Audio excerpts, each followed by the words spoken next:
Olá, meu amigo e minha amiga. Recebo vocês para falarmos sobre um assunto extremamente interessante: geração distribuída. Antes de entender ou falar propriamente sobre o que é a geração distribuída, vamos lembrar que quando nós falamos sobre sistema elétrico, a geração ela está na raiz do sistema. Ela é o início de tudo. É na geração onde nós transformamos alguma forma de energia em energia elétrica. Quando nós falamos de geração distribuída, o que nós estamos fazendo é deslocar a geração ou aproximar a geração do ponto de consumo.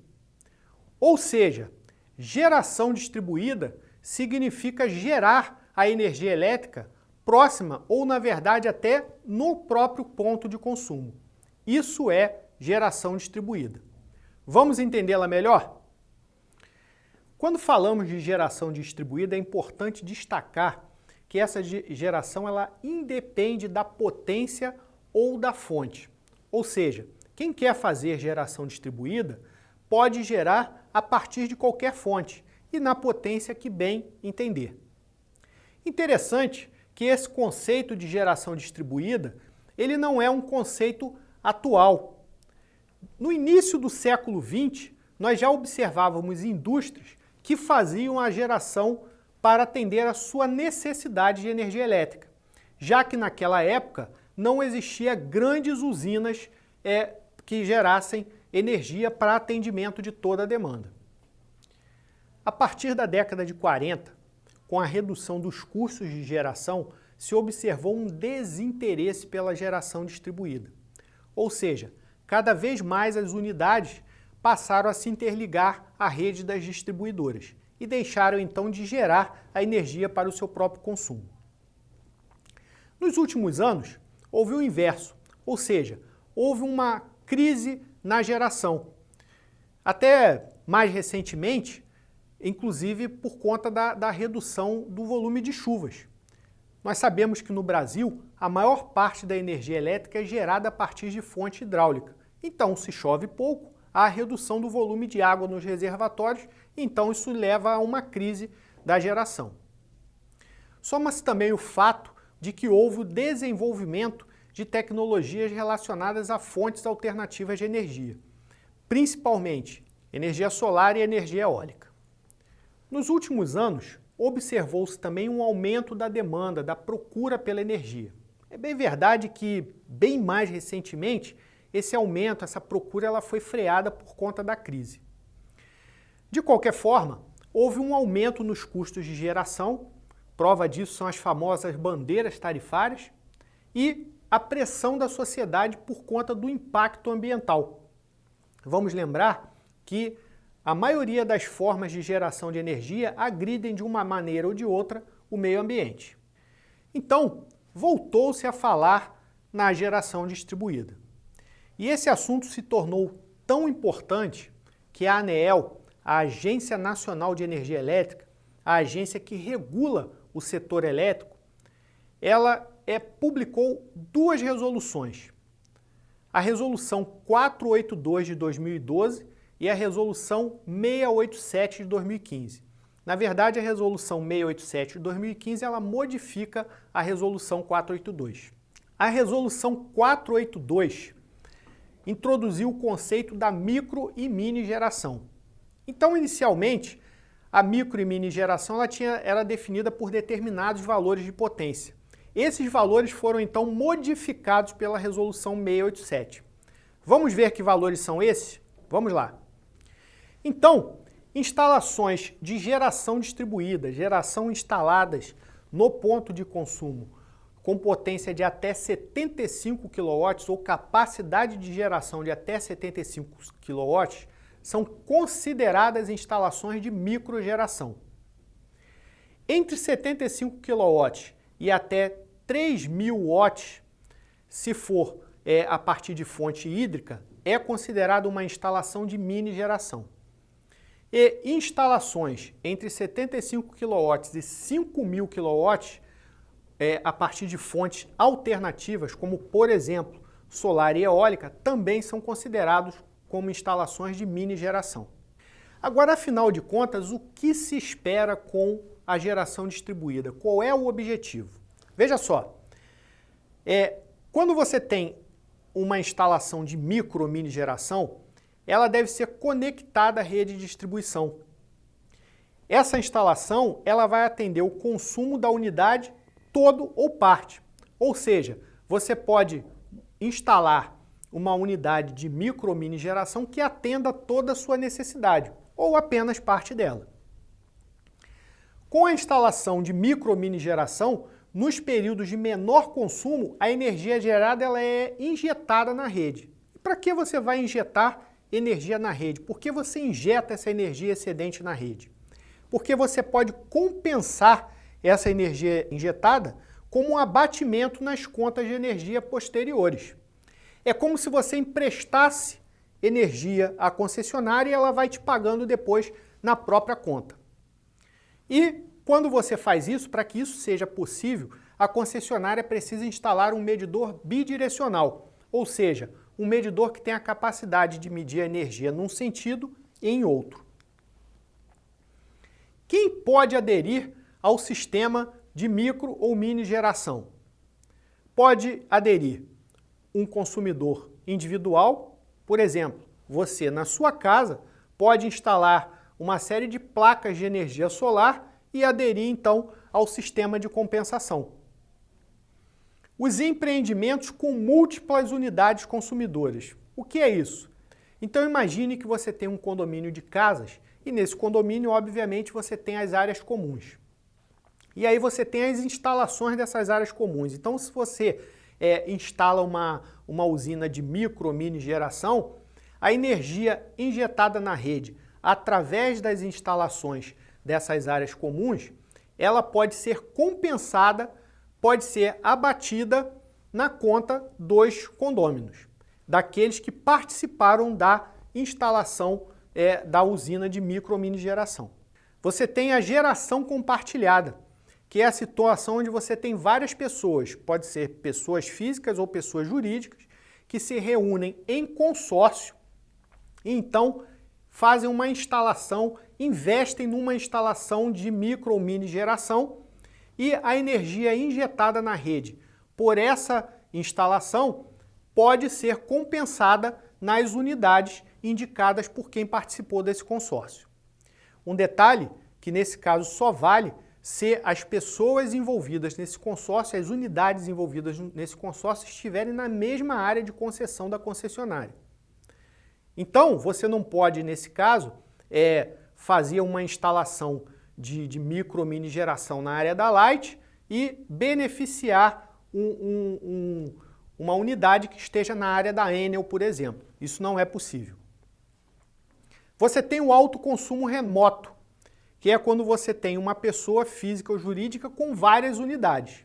E aí você instala uma unidade de micro ou mini geração em uma dessas unidades e faz a compensação da energia injetada em outras unidades de sua responsabilidade.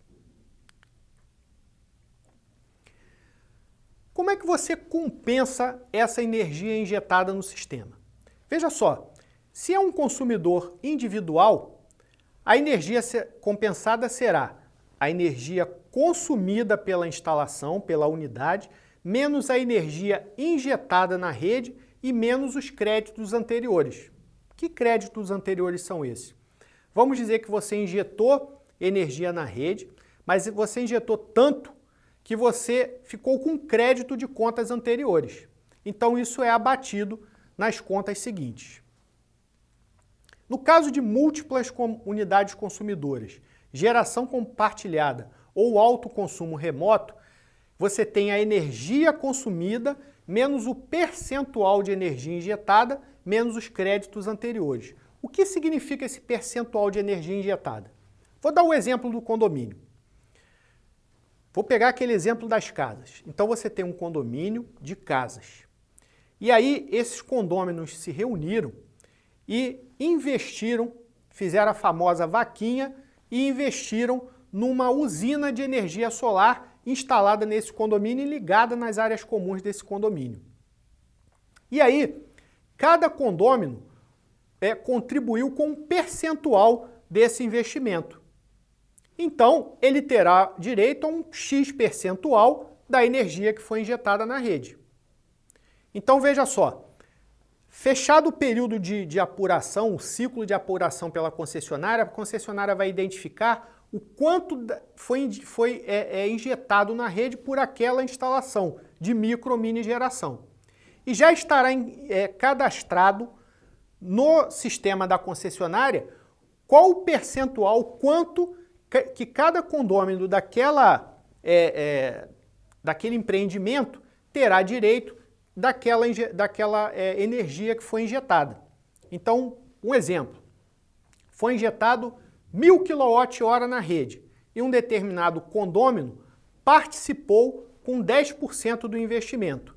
Então fica registrado no sistema da concessionária que aquele condômino referente à casa X tem direito a 10%, nesse caso 100 kWh daquele total de energia que foi injetada na rede naquele mês. Ficou claro? Pontos importantes. A unidade consumidora de baixa tensão, ela paga no mínimo o custo de disponibilidade. O que significa isso? Significa que se alguém instala na sua casa uma usina de micro ou mini geração, seja solar, eólica ou qualquer outra forma de energia, que seja capaz de suprir todo o consumo da sua casa, ainda assim ela vai pagar para a concessionária o custo de disponibilidade. O que vem a ser o custo de disponibilidade? É a famosa taxa mínima. Os créditos ficam disponíveis para o consumidor por até 60 meses. Ou seja, se você tem uma instalação de micro e mini geração, injetou energia na rede, você tem direito a um crédito. Se você não, você tem até 60 meses para utilizar esse crédito. Se nesse período houver um encerramento do contrato, ou seja, você deixou a sua casa, a sua loja, o que for, né, e que tem aquela instalação ou que é beneficiado por aquela instalação de micro ou mini geração, esse crédito ele pode ficar em nome do titular daquela instalação ou pode ser transferido para outra unidade do titular. Ou seja, você tem um crédito pela energia que foi injetada na rede e direcionada para uma unidade cuja conta de energia está no seu nome. Se você deixar aquela unidade, você pode deixar aquele crédito guardado em seu nome ou pode dizer para a concessionária o seguinte: olha só, eu estou saindo desta casa e indo para esta. Este crédito que eu tenho, eu quero que você coloque na conta de energia dessa minha outra casa que eu passarei a ser o titular da conta de energia. Tá claro? E na conta de energia que você vai receber após a instalação de micro ou mini geração, você deve ter demonstrado o saldo de créditos, ou seja, o quanto você tem de crédito e o que foi expirado de crédito no período. Ou seja, crédito expirado nesse caso é aquilo que você tinha de crédito que passou de 60 meses. Um detalhe muito importante, esse crédito é em energia, é em quilowatt-hora, não é em real.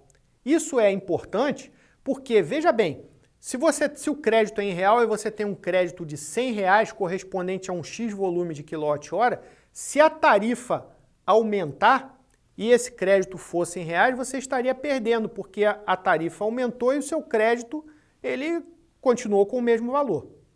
Sendo o crédito em quilowatt-hora, se tem o aumento da tarifa, então o custo daquele correspondente àquele quilowatt-hora também irá aumentar. Nesse caso, o seu crédito também aumenta, pois será correspondente ao valor da energia.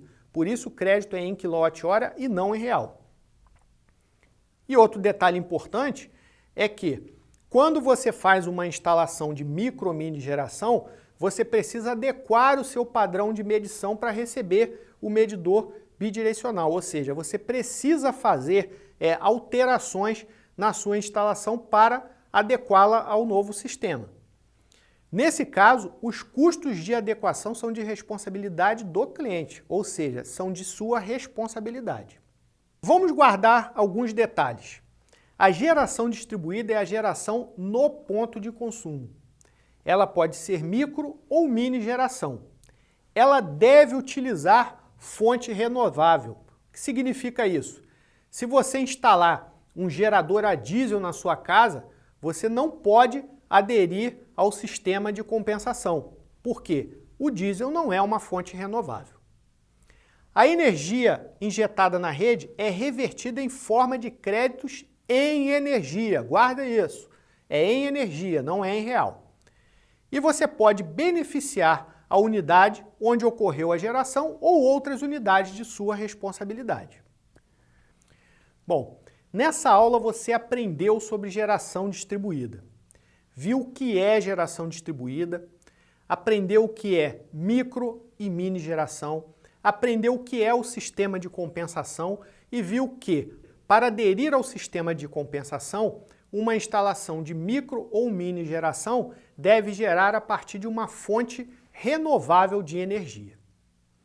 Espero que você tenha gostado. Vejo você na próxima. Um abraço e até lá!